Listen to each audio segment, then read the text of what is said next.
新北市树木保护委员会决议要甲新店青潭国小外口6丛树仔，也有土城司法园区内底的5丛老树，甲列作是珍贵的树木，互政府列作是受保护的老树。未来若准备修剪也是刷栽，就要由专业人员来甲做，若无是会罚到13万至60万。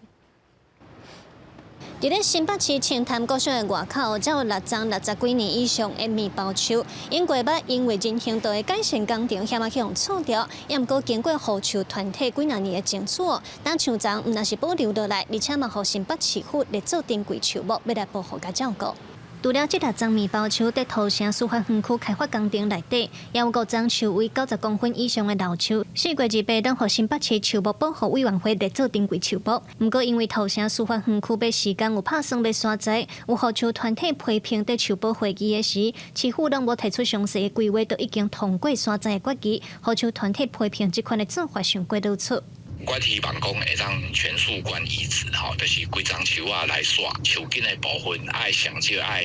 互伊饲咧见50档以上，甚至爱1档2档的时间，互伊个树啊的根会当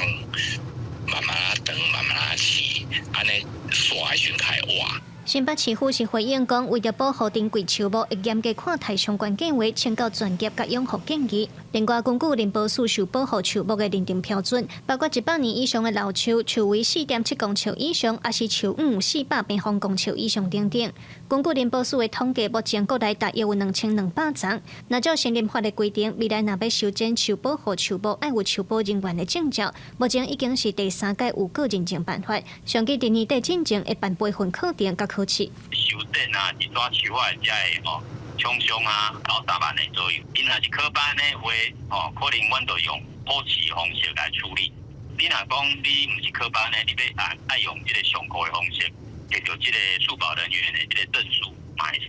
林保署表示，因过照顾树丛，地方政府多数拢是委托民间修剪，也是刷栽等等，却常常因为专业不足，也是经费有限，有不当修剪的问题。所以，即马由中央定出统一的树保人员考试甲培训的办法。嘛表示，未来地方针对受保护树木要修剪，也是要刷，根据《松林法》第38条之3，拢着先向地方政府提出申请，由专业的树保人员来执行。若无违者，就要罚13万至60万的罚金。记者卢尚如、郑俊佑、新北报道。